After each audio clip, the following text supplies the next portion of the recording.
Uh, yeah. Uh.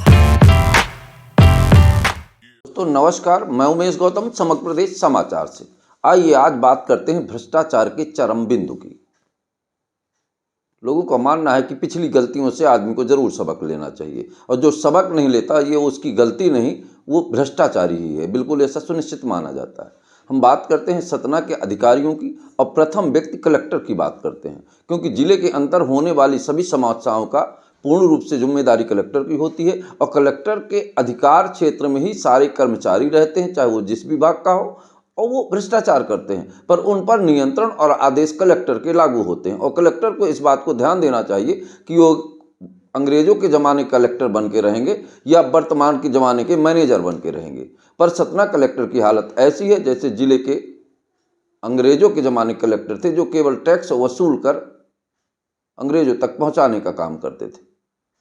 पर हमारे यहाँ के सतना कलेक्टर मैनेजर की स्थिति को संभाल रहे हैं, जो राजनेताओं अन्य लोगों के की मैनेज करके सबकी व्यवस्था में जुटे रहते हैं। सरकारी कामों से उन्हें कोई खास लेना देना नहीं, इसीलिए आज तक उन्होंने किसी भी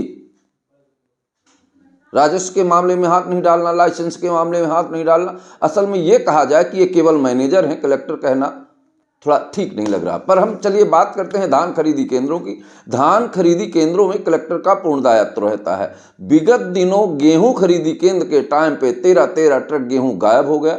गेहूं गायब नहीं हुआ, गेहूं था ही नहीं और उसे चढ़ा के वितरण दिखा के उसके पैसे आहरण कर लिए गए। पर आज तक कुछ नहीं, केवल FIR चल रहा है।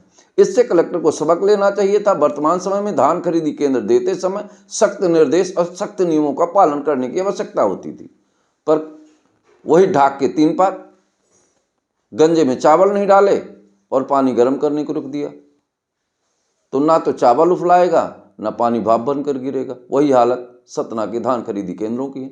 सरकार ने धान खरीदी केंद्र खेल दिए, स्थापना हो गई, फिर वही भ्रष्टाचार। कम से कम इतना तो करना चाहिए कि किसानों के सारे नियम हर खरीदी केंद्र में बाहर बड़े बड़े अक्षरों में बोर्ड में लगे होने चाहिए, ताकि किसानों को पता चले कि धान खरीदी केंद्र में उनके क्या क्या अधिकार हैं, उन्हें क्या क्या सुविधाएं मिलती हैं। पर काहे को, ये तो सतना कलेक्टर के दस्तखत से ही सबको खरीदी केंद्र वितरण होते हैं।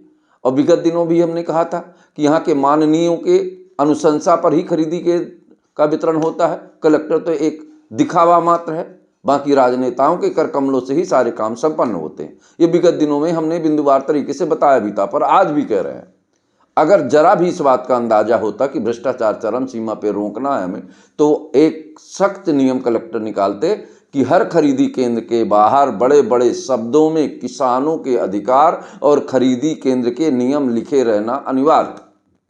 आप देख लीजिए, जो अधिकारी जांच को जाते हैं या तो ये अंधे हैं या सूरदास हैं, क्योंकि उन्हें नहीं दिखाई देता कि किसान चौराहे में पड़ा, ना तो उसके बैठने की व्यवस्था इस ठंड कड़कती ठंड में, ना पीने की व्यवस्था। यहाँ तक कि जानवर रात भर उनके धानों को खाते हैं, क्योंकि कोई तारबारी भी नहीं है। इसके बाद भी यहाँ के अधिकारी जाते हैं और देख के ओके करके चले आते हैं।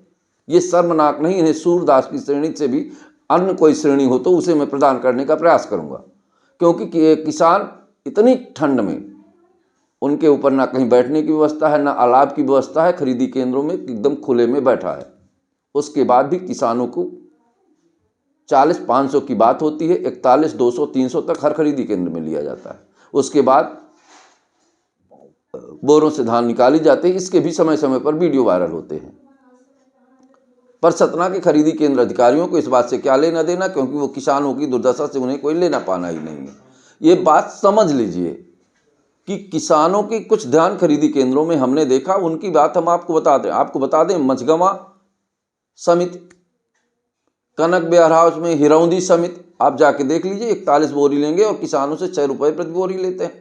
ऐसा किसानों का कहना है। नाम ना बताने के उद्देश्य से किसानों ने कहा, क्योंकि वो डरते हैं कि अगर वो उनको वहाँ रहना है, धान तुलवाना है, अगर उनका नाम ओपन हो गया तो निश्चित तौर पर वो परेशान हो जाए।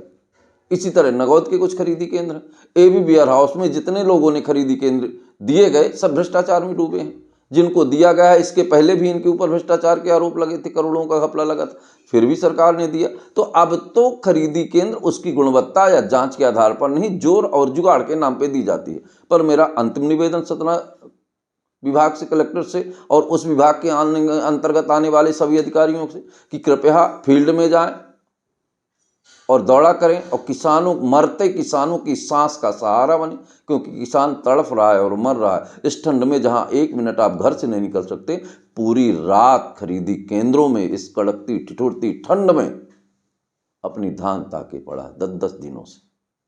कहीं कहीं तो आपने कदम कदम में खरीदी केंद्र खेल दिए, कहीं कहीं 25-20 किलोमीटर खरीदी केंद्र नहीं। तो ये दुर्दशा का आखिर जिम्मेदार कौन है? नेता, मंत्री, सरकार या जिला कलेक्टर? जवाब जनता को देना है। दोस्तों नमस्कार।